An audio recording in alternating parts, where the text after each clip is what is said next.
Армысыз телекөрермен, назарларыңызда Жаңаөзен жаңалықтары, студияда Әсел Алдашева. Қарызсыз қоғам Қызылсай ауылдық мәдениет үйінде жеке тұлғалардың қаржылық сауатын арттыру мақсатында оқу семинар басталды. Аталған бағдарлама Аманат партиясы Жаңаөзен қалалық филиалының ұйымдастыруымен жүзеге асып отыр. Әріптесім жалғастырады. Оқу семинарына кез келген кәмелеттік жасқа толған жандарға атсалады. 5 күнге жалғасатын пилоттық жоба қаржылық мәселелер аясында әртүрлі модульді қамтиды. Мамандар алаяқтарға алданбау, қаржылық сауаттылық, табысты арттыру және жинақпен жұмыс жасауды үйретеді. Сондай-ақ өз кәсібін ашуға ниеттенген әрбір жан үшін аталған бағдарламаның берер мүмкіндігі мол. Бұл жобаның жалпы мақсаты ауыл тұрғындарын, жалпы қала тұрғындары бойынша қаржылық сауаттылығын арттыру. Міне осы бағытта жасалып жатқан жоба. Бұл жобаны біздің президентіміздің өзі қолдап, бірінші қыркүйектегі жолдауында да әдейі тоқталып өткен болатын. Міне осы жоба енді қазір жалғасын табуда. Жалпы енді қарызсыз қоғам жобасы осы Жаңаөзен қаласы бойынша Қызылсай ауылынан бастап жатыр. Осы аптада толықтай Қызылсай ауылында өтеді. Аталмыш оқу Қызылсай ауылынан бастау алды. Содан соң Кендірлі ауылында жалғасын табады. Мамандар осы жарты жылдықта 540 адамды оқытуды жоспарлап отыр. Оқу барысында қатысушылар несиелік тиімділіктер мен өз қаражаттарын басқаруды үйренбек. Мәдениет үйіне былтырда келді, осындай қаржылық экономика жағдайында шүкір жақсы өтті. Ол уақыттарда да бірлестікте барлығымыз қатыстық.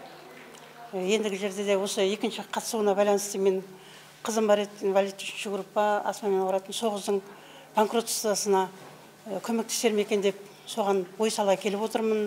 Жақсы түсіндіріп жатыр бұл жігіт. Каждый қаржымды өзім есептеп отырамын, осы кісі айтқандай қылып. Айта кетейік, қарызсыз қоғам жобасы қаламызда 2023 жылдан бастап өткізіліп келеді. Аталмыш жоба сәуір-мамыр айларында тағы да болмақ. Сондай-ақ мамандар тұрғындарға мемлекеттен беріліп жатқан мүмкіндіктерді жіберіп алмауға шақырады. Меруерт Мұхитқызы, Баққали Зияддинов, жаңалықтар. Жаңаөзен қаласындағы нөмірі 16-шы мектеп жанынан ерекше білімді қажет ететін балаларға арналған кабинет іске қосылды. Сынып қажетті құрал жабдықтармен қамтамасыз етілген, оқушылармен арнайы мамандар жұмыс жасайтын болады. Бейнесюжетте толығырақ. Нөмірі 16-шы мектепте 11 ерекше бала бар. Оның 4-еуі денсаулық жағдайына байланысты үйден оқитын болса, қалған 7-еуі мектептен білім алады. Басым бөлігінің диагнозы психикалық дамуының тежелуі дейді мамандар. Оларды қоршаған ортаға дағдыландырып, дамуын жетілдіру мақсатында енді арнайы кабинет қосымша жұмыс жасайтын болады. Бұл игі бастамаға ата-аналар ерекше қуанышты. Қазір жақсы шүкір, 3-ші класс оқимыз. 1-ші класстан бастап келдік осы жерге. Қазір балам көп жақсы сөйлейді, бәрі істейді. Сурет салады, өлең айтады, барлық жан жақты. Қуаныштымын, өте қуаныштымын. Апайым барып оқытады, қосымша заттарын апарып үйретеді, мектепке шақырады, үшілі әкеліп өзім оқытамыз. Апайыммен қосып.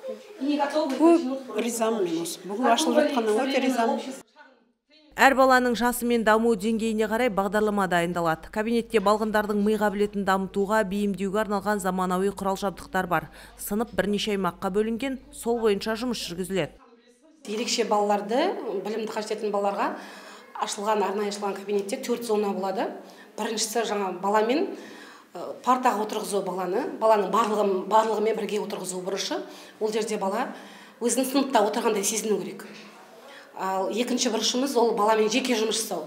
Бала себебі оқуда жазу жаңағы оқу арқылы шаршайды ғой, сол кезде баламен жеке жұмыс жасау. Одан кейін үшінші зонамыз ол сенсорлық аймақ. Сенсорлық аймақты жаңа түсіндірдім. Панелі бар, интерактивті доскасы бар, компьютермен жұмыс жасауға үйрету, баланы дағдыландыру. 4-ші аймақ ол мұғалімнің өзінің арнайы педагогтардың отыратын орны. Кабинетте әлеуметтік педагог, психолог, дефектолог мамандар қызмет ететін болады. Ерекше қажеттілігі бар балаларға білім беріп қана қоймай, қатарластарымен тең сезіндіру аса маңызды дейді мұғалімдер. Әсел Алдашева, Баққали Зияддинов, жаңалықтар. Нөмірі 2-ші Жаңаөзен қалалық емханасының зертханасы жаңа аппаратпен қамтылды. Заманауи гематологиялық анализатор Маңғыстау облысы бойынша алғаш рет алынып отыр. Қан талдау арқылы жасалатын зерттеу нәтижесінің арқасында медицина мамандарымен нақты диагноз қойылып, қажетті ем шара жүргізілуде. Гематологиялық анализатор 33 түрлі зерттеу анықтамасын көрсетуге қауқарлы. Оның ішінде тереңдетілген қант түрін, эритроцит тұну жылдамдығын, жұлын сұйықтығының нәтижесі секілді маңызды сараптамаларды анықтайды. Емхана зертханашысы Ағилаш Өтеулиеваның айтуынша, бұрын эритроцит тұну жылдамдығын анықтауға 1 сағат уақыт кететін болса, жаңа анализатор бір науқастың анализ нәтижесі үшін 1,5 минутта 33 зерттеу анықтамасын шығарып бере алады. Қан тексеру гематологиялық аппараты келді. Жаңа үлгідегі бұл аппараттың ішінде 30 зерттеу анықтамасын көрсетеді. Қанның тереңдік түрін көрсетеді, эритроцит жылдамдығын көрсетеді, жұлын сұйықтық нәтижелерін көрсетеді. Бұрын дейтін эритроцит жылдамдығын 1 сағатқа қоятын еді. Қазір енді осы аппараттың көмегімен 1,5 минутта бір науқастың 30 зерттеу анықтамасын көрсетіп бере аламыз. Құрылғының мүмкіндігі мол. Оның 1 минут ішінде тез әрі нақты нәтиже шығарып беру мамандар мен тұрғындардың уақытын үнемдеуде. Сонымен қатар емханаға биохимиялық анализатор алынды. Бұл құрылғы 30 түрлі зерттеу анықтамасын тексеріп бере алады. Оның қызметіне дистилденген су қажет. Сол үшін жаңадан аквадистиллятор сүзгісі орнатылған. Зертханаға алынған тағы бір қажетті жабдық несеп анализін анықтайтын аппарат. Ол 11 зерттеу анықтамасын 30 секундта шығарып бере алатын мүмкіндікке ие дейді мамандар. Бұрынғы кезде біз анализді алып, центрифугаға айналдырып алып, содан астыңғы тұнбасын алып, стеклоға жап микроскоппен қарайтын едік. Бізге науқастар келгеннен 30 секундтың ішінде бір адамның анализін анықтап береміз. Бұрынғыдай емес, қазіргі заманауи аппараттарымыз аяқ ауырлы келіншектерден жаңағы биолог кетон жаттар шығатса, тез анықтап берудің қазіргі заманауи аппарат келіп жатыр. Қалалық екінші емхана өткен жылдан бері бірнеше жаңа құрылғымен жабдықталды. Заманауи құралдар медицина мамандарының сапалы жұмыс жасау үшін мол септігін тигізуде. Осы аппараттар арқылы емделушілердің сынамалары нақты жүргізіліп, дұрыс ем алуына көмегін беріп жатыр. Айжанат Қазиева, Батырақ Молдаев, жаңалықтар. Гимназия мектебінде бастауыш сыныптар арасында 2 жұлдыз ән байқауы ұйымдастырылды. Бұған 4-ші сыныптардан 7 оқушы қатысып, ата-аналармен бірге өнер көрсетті. Шараның мақсаты балалардың ата-аналармен байланысын нығайтып, бірге жұмыс жасауды көздейді. Сондай-ақ бұлақ көрсең көзін аш дегендей өнерлі балдырғандардың талабын ұштауды да мақсат тұтқан.